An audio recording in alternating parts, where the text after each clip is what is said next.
All right, welcome in everybody. Share this to a few people.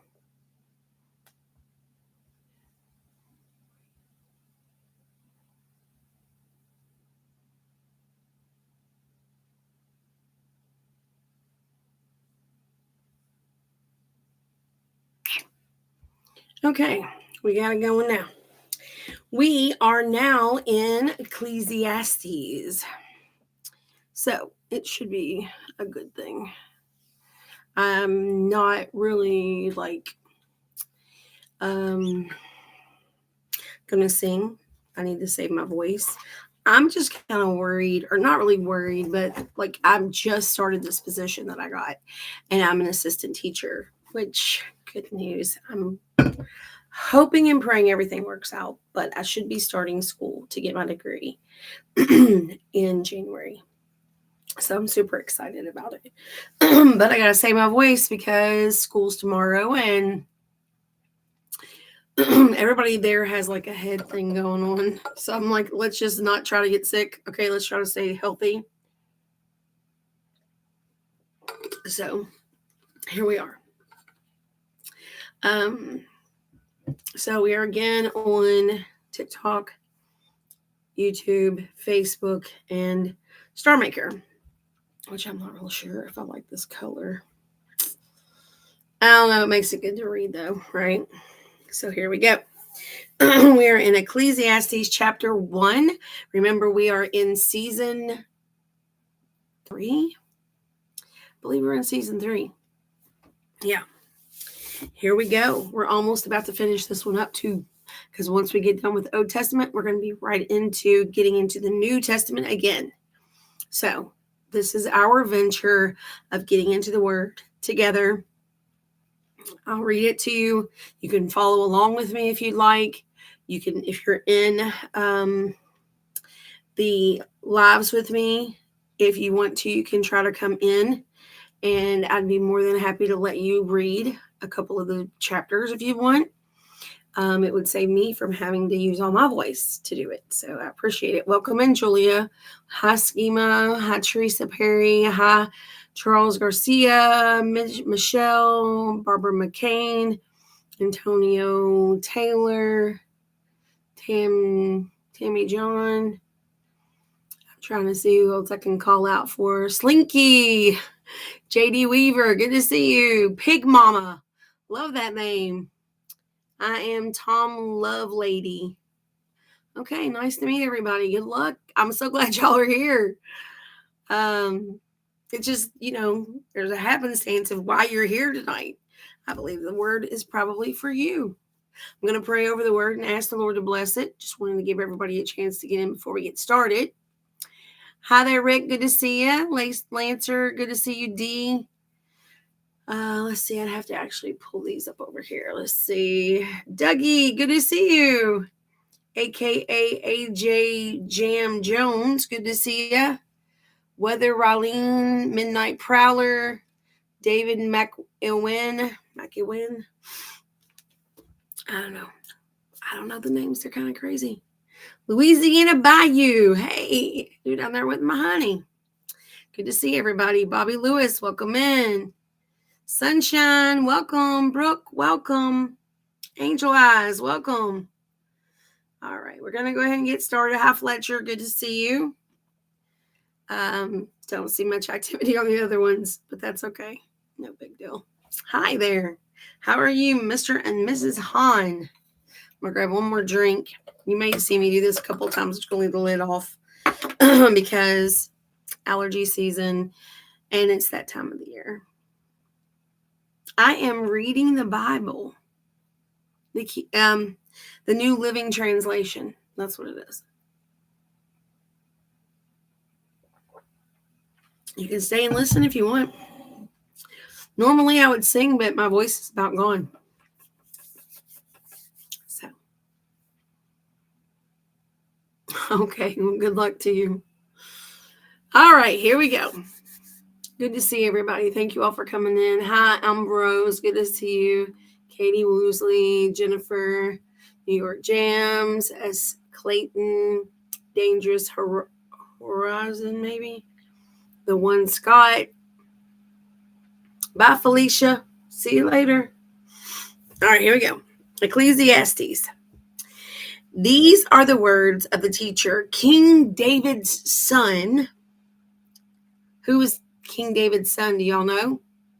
This is going to be some questions to see how much you know about the Bible.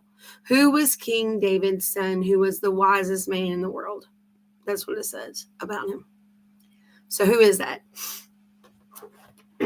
Anybody know? Anybody know? It was Solomon. King Solomon. He was the one after David. He was born of Bathsheba and King David. All right, let's go. Okay. Who ruled in Jerusalem? Everything is meaningless. Everything is meaningless, says the teacher. Completely meaningless. What do people get all their hard work? What do people get for all their hard work under the sun? Generations come and generations go, but the earth never changes. The sun rises and the sun sets, then hurries around to rise again. Thank you so much, Jean. The wind blows south and then turns north. Around and around it goes, blowing in circles. Verse 7. Rivers run into the sea, but the sea is never full. Then the water returns again to the rivers and flows out again to the sea. Everything is wearisome, beyond description. No matter how much we see, we are never satisfied. No matter how much we hear, we are not content. Verse 9. History merely repeats itself. It has all been done before. Nothing under the sun is truly new. Sometimes people say, here is something new, but actually it is old. Nothing is ever truly new. We don't remember what happened in the past, and in the future generations, no one will remember what we're doing right now. The teacher speaks, the futility of wisdom. I, the teacher, was king of Israel, and I lived in Jerusalem. I devoted myself to search for understanding and to explore my wisdom, everything being done under heaven. I soon discovered that God has dealt a tragic existence to the human race. I observed everything going on under the sun. And really, it is all meaningless, like chasing the wind. Verse 15, chapter 1 of Ecclesiastes. What is wrong? What is wrong cannot be made right. What is missing cannot be recovered. Verse 16. I said to myself, look, I am wiser than any of the kings who ruled in Jerusalem before me. I have greater wisdom and knowledge than any of them. So I set out to learn everything from wisdom to madness and folly. But I learned firsthand that pursuing all this is like chasing the wind. Verse 18, the last verse in this chapter. The greater my wisdom, the greater my grief. To increase knowledge only increases sorrow. Chapter 2 of Ecclesiastes. The futility of pleasure. I said to myself, come on, let's try pleasure. Let's look for the good things in life. All right, Stephen, please be respectful. Verse 2, so I said, laughter is silly. What good does it do to seek pleasure? Verse 3, let me turn this up. It might be turned down. No, it's all the way up. Good. Nice to meet you. Crystal. Yes. You read the Bible? Yes. What animal lays down with the lamb in the Bible?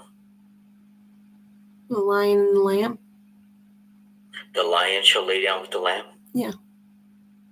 Do you know the Bible now says the wolf? What Bible says that? Every Bible. You have to show me because I don't. Isaiah 11:6. All right, hang on. Now I'm only going to do this one time because it's not what my intentions were. I thought you were going to come in and help me. So I'm only going to entertain you for just a moment. Okay. Then I'm going to get back to what I was doing. So Isaiah 11:6.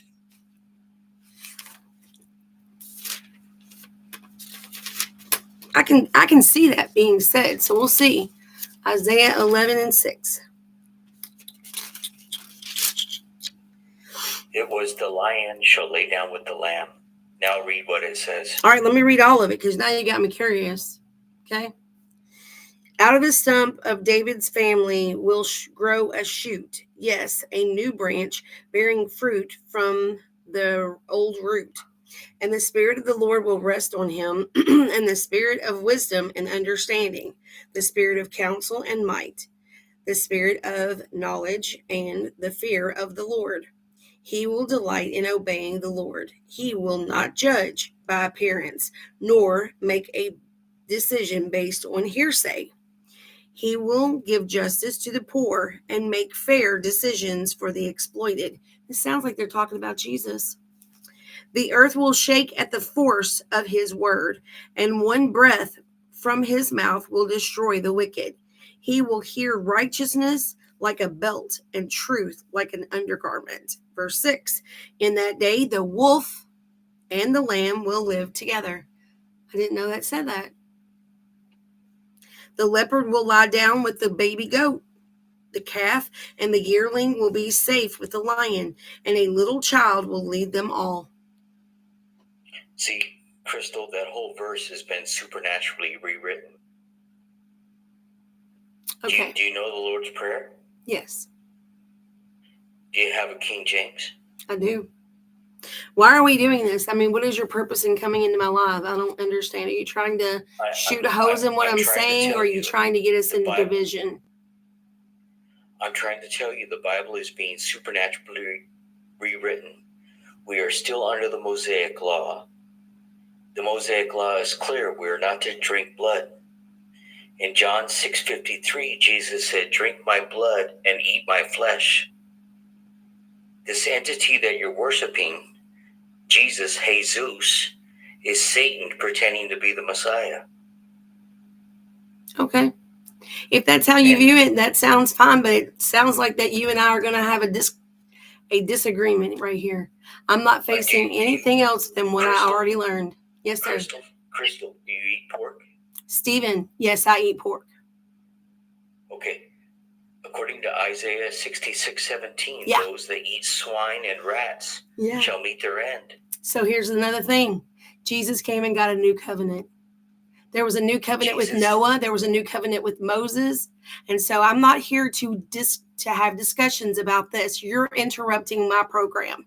So I'm going to go ahead and remove you from my live. I appreciate you coming in, but I'm not going to be able to continue because I have a process that I'm doing and I have been doing for a while. You can hang out, but you're not coming back up to talk because you're interrupting my thing. Right?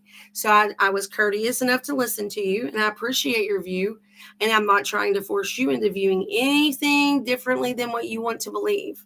But we all have our own free will to believe what we want, and I appreciate you trying to come in and change my mind if that's what your intention was.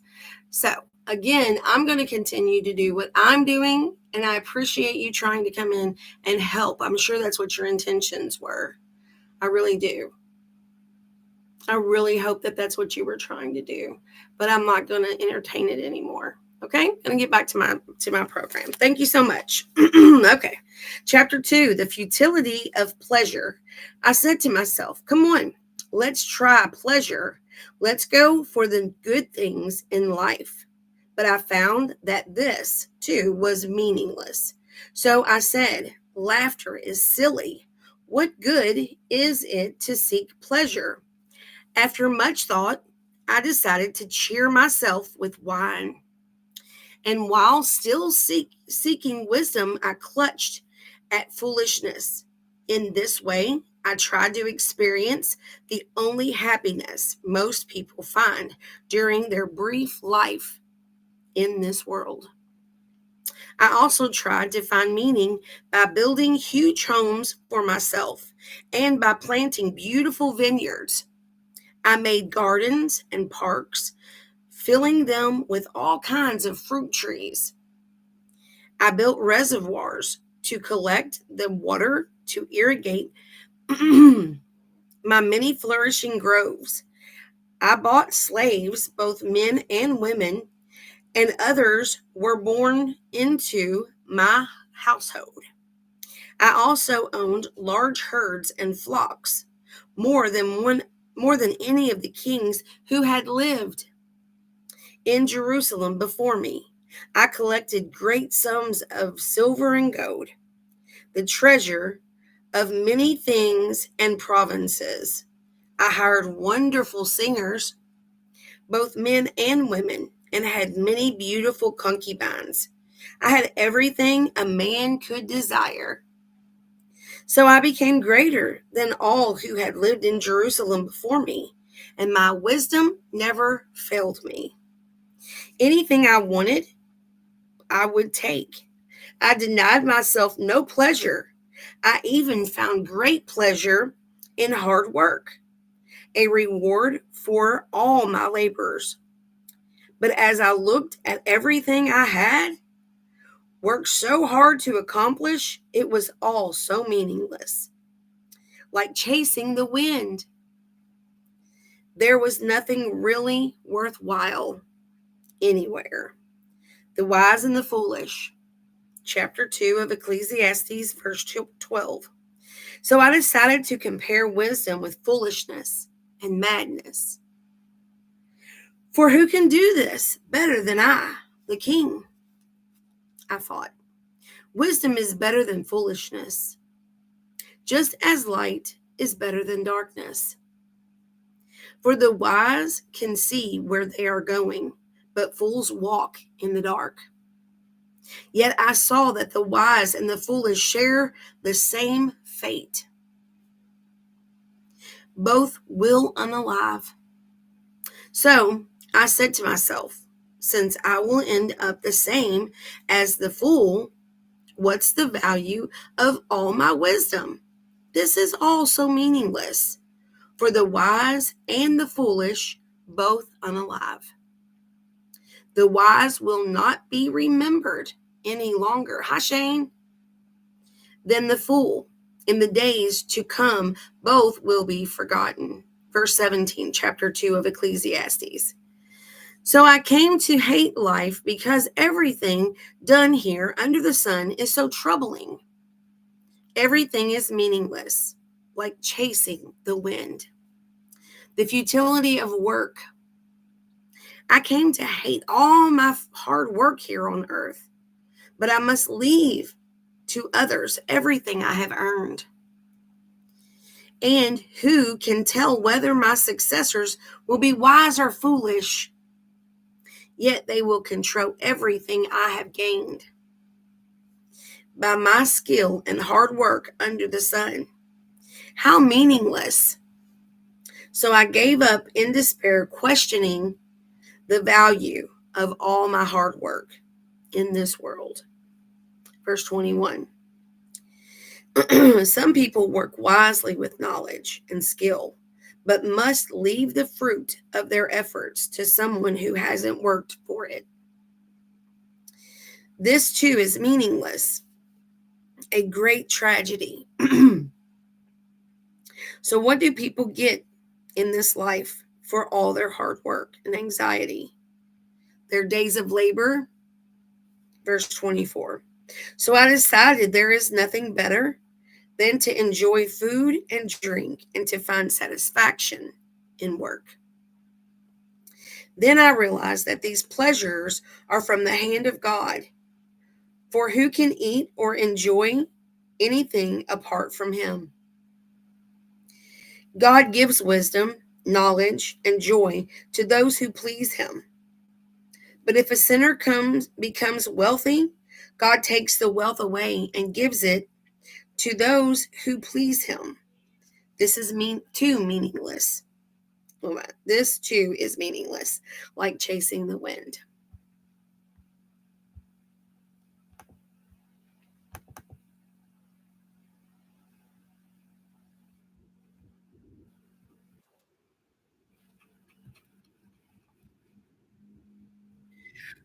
Okay.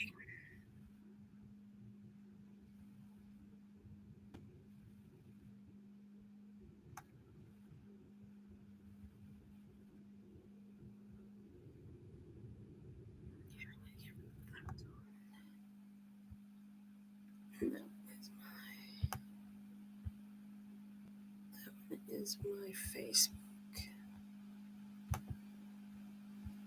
I got it everywhere. Hi, Shavana. Good to see you. I had a little dude come in and aggravate me earlier. But it's just part of a thing. It's just a thing. Part of it, right? Show enough. Well, I don't know how to get this to work. Nope, it ain't working. I thought I was going to be able to, but it ain't. I'm about to lose my voice. That makes me frustrated. All right, we'll just keep these two up. Okay, we're in chapter 3 of Ecclesiastes. Hi.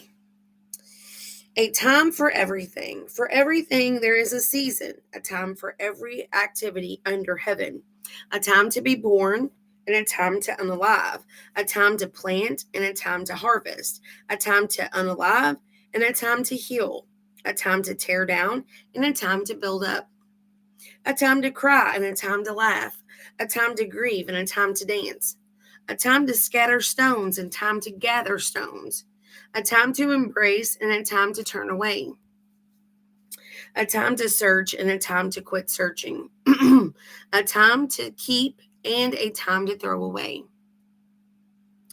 a time to tear and a time to mend, a time to be quiet and a time to speak, a time to love and a time to hate, a time for war and a time for peace. Verse 9, what do people really get for all their hard work? I have seen the burden God has placed on us all. Verse 11, yet God has made everything beautiful for its own time. He has planted eternity in the human heart. But even so, people cannot see the whole scope of God's work from beginning to end. So I concluded there is nothing better than to be happy and enjoy ourselves as long as we can. Verse 13, and people should eat and drink and enjoy the fruits of their labor, for these are gifts from God. Verse 14, chapter 3 of Ecclesiastes. And I know that whatever God does is final. I'm reading out of the NLT, by the way. Nothing can be added to it or taken from it. God's purpose is that people should fear him. What is happening now has happened before, and what will happen in the future has happened before. Because God makes the same things happen over and over again. The injustices of life. Verse 16. I also noticed that under the sun there is evil in the courtroom. Yes, even the courts of law are corrupt. I said to myself, in due season, God will judge everyone, both good and bad, for all their deeds. Verse 18. I also thought about the human condition, how God proves to people that they are like animals, for people and animals share the same fate. Both breathe and both must unalive. So people have no real advantage over the animals. How meaningless. Both go to the same place. They came from the dust and they return to the dust. Verse 21. For who can prove that the human spirit goes up and the spirit of an animal goes down into the earth? Verse 22. So I saw that there is nothing better for people than to be happy in their work. Like, he is just absolutely denying God, in my opinion. I mean, it just doesn't sound like he's, he's supposed to be the wisest man in the world, but he don't sound too wise right now. And no one can bring us back to see what happens after we unalive. Chapter 4. Again, I observed all the oppression that takes place under the sun. I saw the tears of the oppressed, with no one to comfort them. The oppressors have great power, and their victims are helpless. Verse 2. So I concluded that the unalive are better off than the living. But most fortunate of all are those who are not yet born, for they have not yet seen all the evil that is done under the sun. Verse 4. Then I observed that most people are motivated to success because they envy their neighbors. But this, too, is meaningless, like chasing the wind. Verse 5. Fools fold their idle hands, leading them to ruin. And yet, better to have one handful with quietness than two handfuls with hard work and chasing the wind. The advantages of companionship.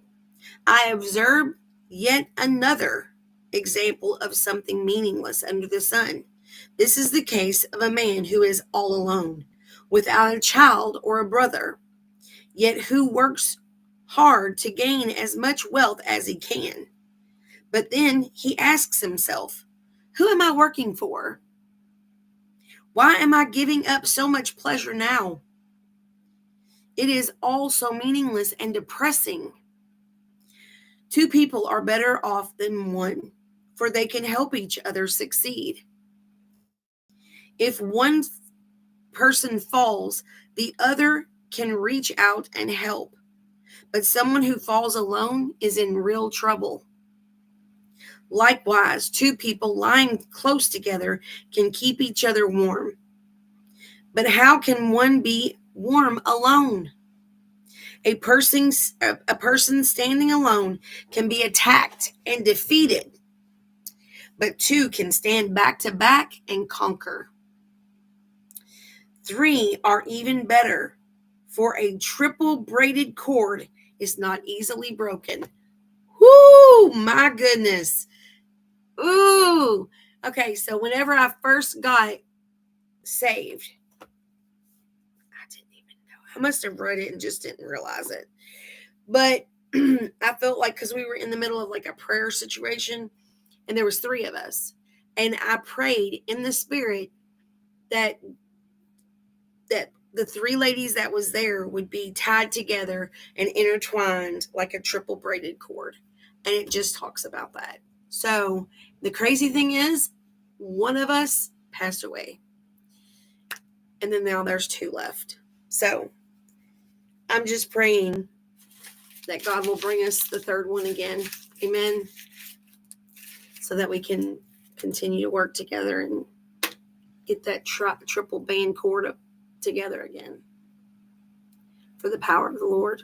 For no other reason but that. I would want that to happen to me if I was the one that was unalived. I wouldn't want to leave my two friends without another companion to make it strong. Yeah. Okay. Let's keep going.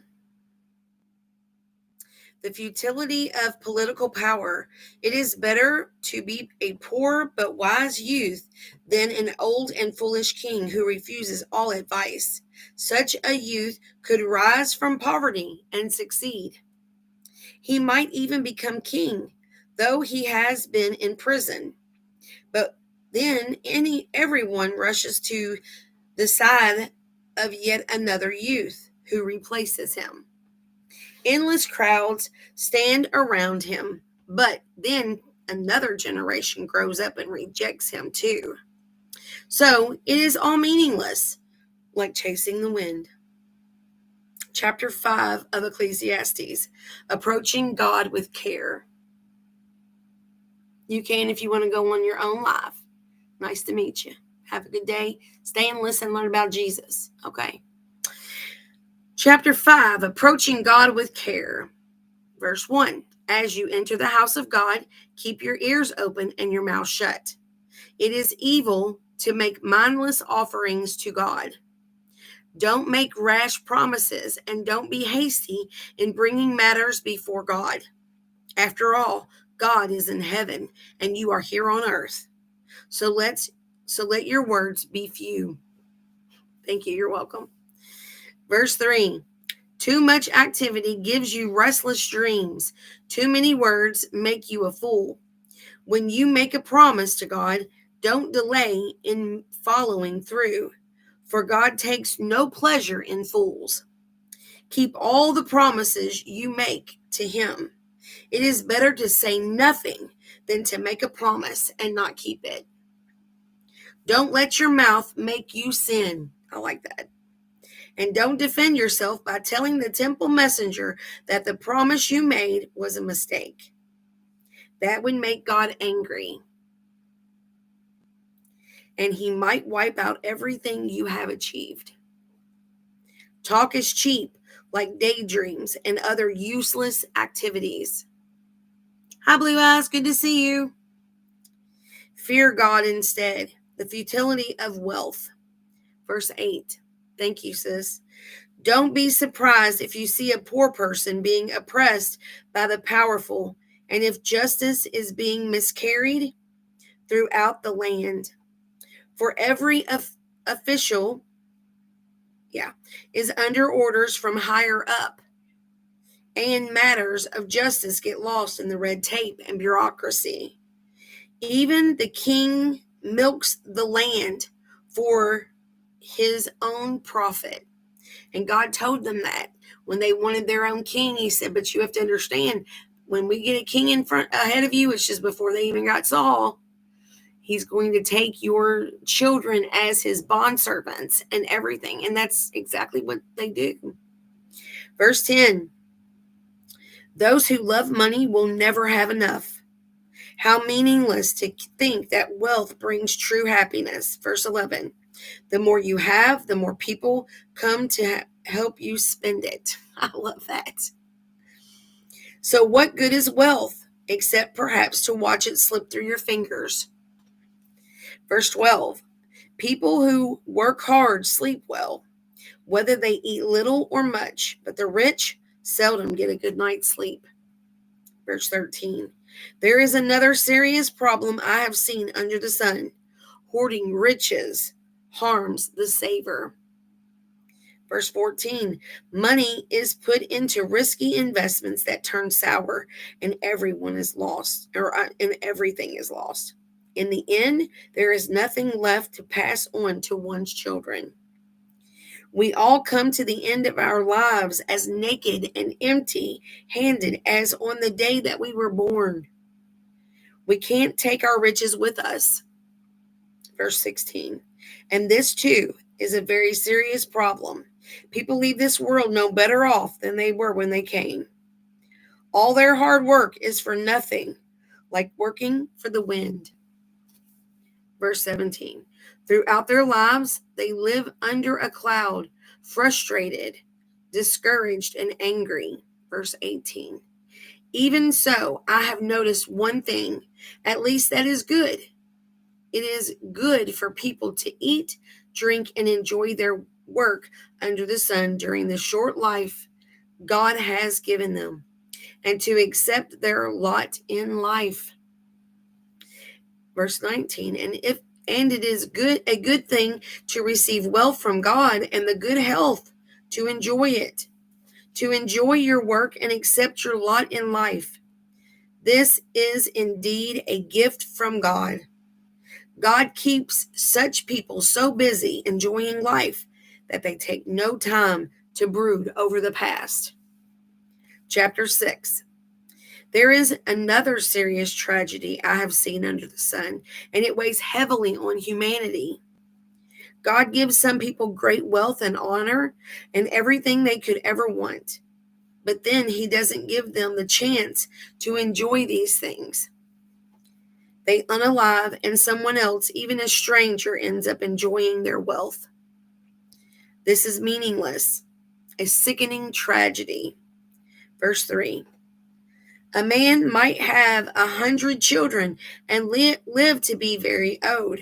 But if he finds no satisfaction in life and doesn't even get a decent burial, it would have been better for him to be born unalive. That's awful. His birth would have been meaningless, and he would have ended in darkness. He wouldn't even have had a name, and he would never have seen the sun or known of its existence. Yet he would have had more peace than in growing up to be an unhappy man. Wow, that's awful. I would not want to even think like that. That's crazy. But I mean, some people do, and that's why they make some of those choices that they make to unalive babies. 6. He might live 1,000 years twice over, but still find contentment. And since he must unalive like everyone else, well, what's the use? Verse 7, chapter 6 of Ecclesiastes. All people spend their lives scratching for food, but they never seem to have enough. So are wise people really better off than fools? Do poor people gain anything by being wise and knowing how to act in front of others? Verse 9. Enjoy what you have rather than desiring what you don't have. Just dreaming about nice things is meaningless, like chasing the wind. The future determined and unknown. Let's see how many's in here. Oh, girl, this is a little book. I just hope I got enough voice to do it. I'll just probably finish up here. Song of Songs is next. I'll just finish up with number 6, and then we'll finish because there's 12 chapters in this book. And I'm losing my voice. The future determined and unknown. Everything has already been decided. It was known long ago what each person would be. So there's no use arguing with God about your destiny. Verse 11.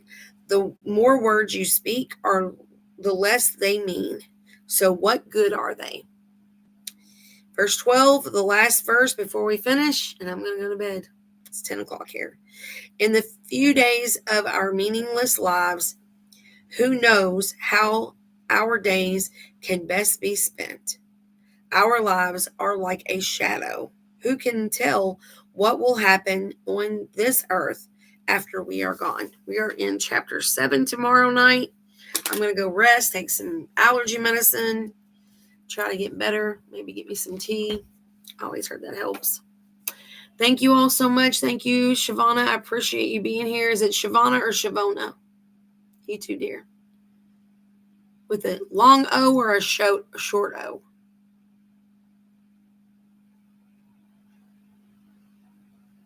She might have already left. All right, guys. I'm going to head out short. Okay, Lavana. So I said it right. All right.